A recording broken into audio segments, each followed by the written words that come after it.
નવમો પાઠ વિદ્યુત તથા પરિપથ. વિદ્યુતના વાહક એટલે કે સુવાહક અને વિદ્યુતના અવાહકની ચર્ચા કરી લઈએ. જે પદાર્થમાંથી વિદ્યુત પ્રવાહ પસાર થઈ શકે છે તેને વિદ્યુતના સુવાહક કહેવાય, જેમ કે લોખંડ, તાંબુ, એલ્યુમિનિયમ, આપણું શરીર વગેરે. વિદ્યુતના અવાહક એટલે શું? જે પદાર્થમાંથી વિદ્યુત પ્રવાહ પસાર ન થઈ શકે તેને વિદ્યુતના અવાહક કહેવાય છે. રબર, ચામડું, પ્લાસ્ટિક, ઊન, એબોનાઇટ, અતિ શુદ્ધ પાણી વગેરે. MCQ જોઈએ. નીચે આપેલા વિધાન ઉપર વિચાર કરો. પહેલું વિધાન, વિદ્યુત કોષ તેમાં સંગ્રહિત રાસાયણિક પદાર્થમાંથી વીજળી ઉત્પન્ન કરે છે. સાચી વાત છે. બીજું વિધાન, વિદ્યુત કોષમાં એક છેડો ધનધ્રુવ અને બીજો છેડો ઋણધ્રુવ તરીકે વર્તે છે. આ વિધાન પણ સાચું છે. ત્રીજું વિધાન, વિદ્યુત સ્વિચનો ઉપયોગ વિદ્યુત પ્રવાહ રોકવા કે પસાર કરવા માટે થાય છે. આ પણ સાચું છે. સ્વિચ શરૂ કરીએ એટલે પંખો શરૂ થઈ જાય, સ્વિચ બંધ કરીએ એટલે પંખો બંધ થઈ જાય. એના માટે તો સ્વિચ હોય. શું વિચારવાનું છે એ જોઈએ. ઉપરયુક્ત વિધાનોમાંથી કયું વિધાન સાચું છે? ત્રણે ત્રણ વિધાન સાચા છે. તેથી વિકલ્પ આવશે ડી. જ્યારે વિદ્યુત પરિપથ પૂર્ણ થતો નથી ત્યારે તેને નીચે પૈકી શું કહી શકાય? સ્વિચ ઓફ છે એવું કહી શકાય. વીજ પરિપથને તોડવા માટે વપરાતા સાધનને ખાલી જગ્યા કહેવાય છે. તોડવા માટે એટલે કે બંધ કરવા માટે, એટલે કે વિદ્યુત સ્વિચ. ચોથો પ્રશ્ન, વિદ્યુત કોષમાં કેટલા ટર્મિનલ હોય છે? ટર્મિનલ એટલે ધ્રુવ. ધન ધ્રુવ અને ઋણ ધ્રુવ બે ધ્રુવ હોય છે. તેથી વિકલ્પ આવશે એ 2. નીચેના પૈકી વિદ્યુત ઉર્જા આપતું સાધન કયું છે? સ્ટવ, સૂર્ય કુકર, ટ્યુબલાઇટ કે સેલ? સેલમાંથી આપણને વિદ્યુત ઉર્જા મળે. તેથી વિકલ્પ આવશે ડી, સેલ. સેલને આપણે વિદ્યુત કોષ કહીએ છીએ. બાજુમાં આપેલ આકૃતિ માટે શું કહી શકાય? હવે બાજુમાં તમે આકૃતિ જુઓ તો એક સેલ છે અને સેલની સાથે વાયર દ્વારા બલ્બ જોડેલો છે. અહીં જુઓ છેડો છે એ દૂર છે. એનો અર્થ એવો કે વિદ્યુત પરિપથ પૂર્ણ થતો નથી. ચાલો વિકલ્પ જોઈએ. બંધ વિદ્યુત પરિપથ? ના. બલ્બ પ્રકાશિત થશે? ન થાય, છેડો ખુલ્લો છે. ખુલ્લો વિદ્યુત પરિપથ? આ વાત સાચી છે. કંઈ પણ કહેવું શક્ય નથી. આ તો ખોટી વાત છે. બાજુમાં આપેલ આકૃતિ પરથી આપણે કહી શકીએ કે અહીં જે વિદ્યુત પરિપથ છે તે ખુલ્લો છે. તેથી વિકલ્પ આવશે સી. કોઈ પણ વિદ્યુત પરિપથમાં વિદ્યુત પ્રવાહની દિશા કઈ હોય છે? ખાસ યાદ રાખવાનું છે.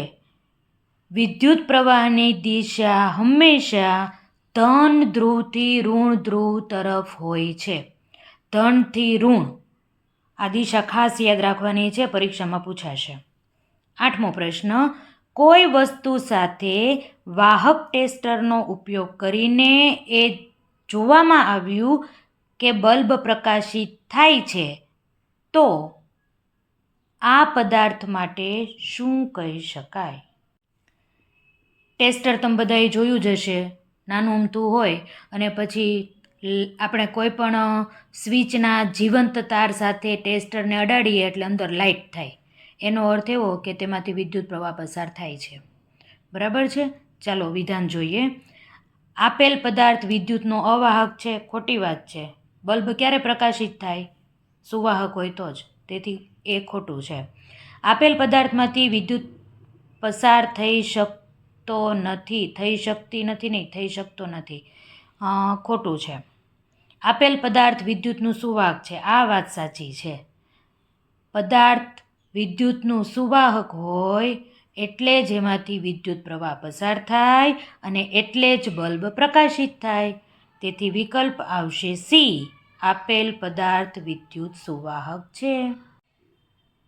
શાની મદદથી વિદ્યુત પરિપથનો ખુલ્લો પરિપથ કે બંધ પરિપથ આપણે બનાવી શકીએ? પેન, સ્વિચ, સેલ કે બલ્બ? સ્વિચ દ્વારા આપણે બનાવી શકીએ.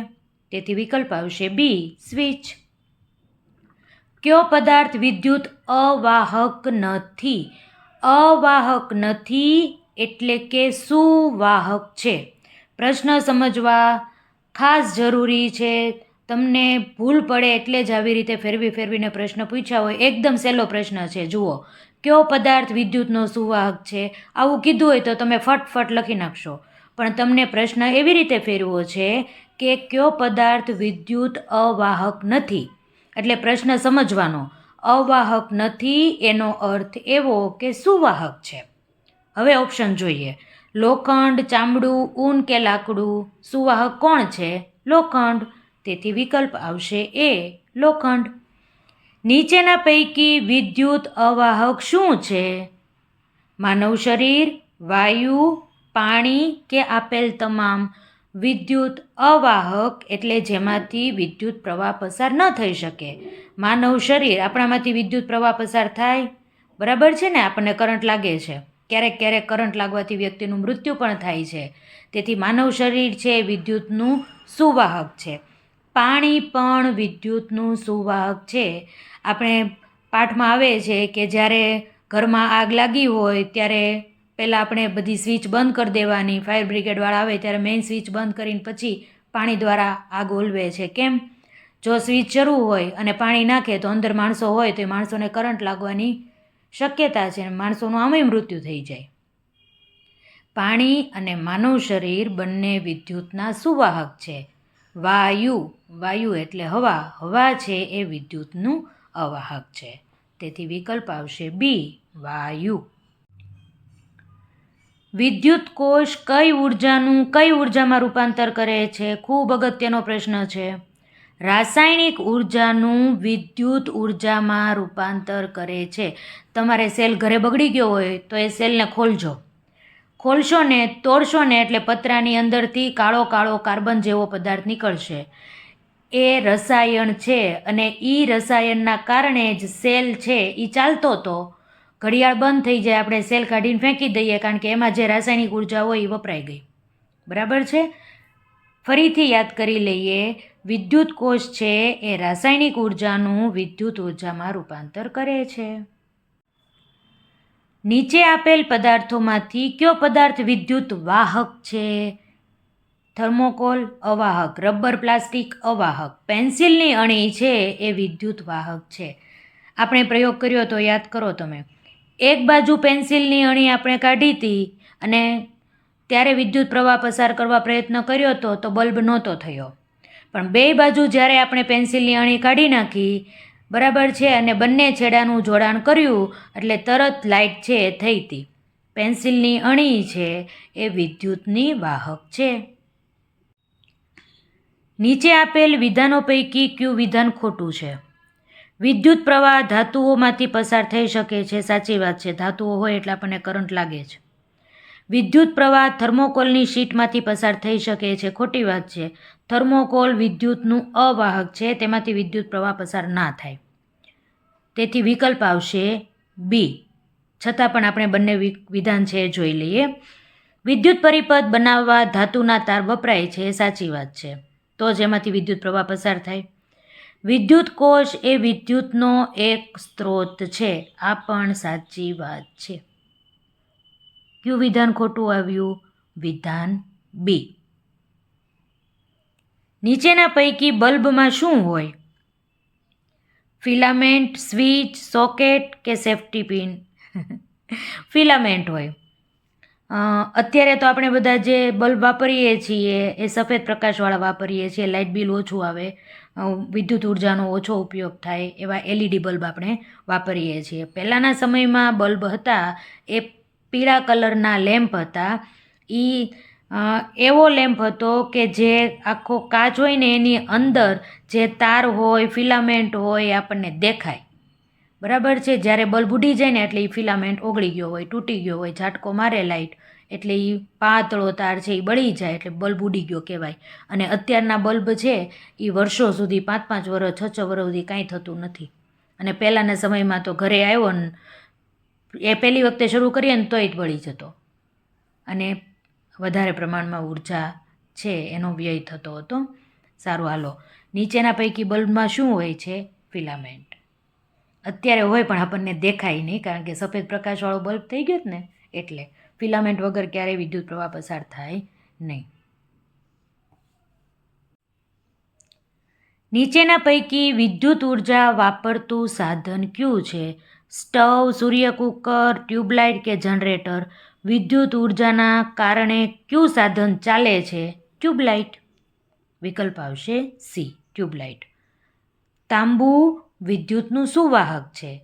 તો થર્મોકોલ વિદ્યુતનું અવાહક છે.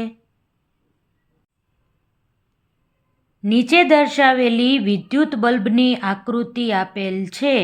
તેમાં પી, ક્યુ, આર અને એસ ભાગો પૈકી કયો ભાગ ફિલામેન્ટ દર્શાવે છે? ઉપર હજી મેં રામાયણ કરી અને અહીં એનું પરિણામ મળ્યું. બરાબર છે. ખોટે ખોટું ને આટલું બધું બોલી. સારું, હાલો, ફિલામેન્ટ મેં તમને હમણાં સમજાવ્યું હતું ને, એક પાતળો એવો તાર હોય અને એમાંથી જ આ વિદ્યુત પ્રવાહ પસાર થાય ને આખો બલ્બ છે એ પ્રકાશિત થાય છે. તો આ છે ને એ ફિલામેન્ટ છે.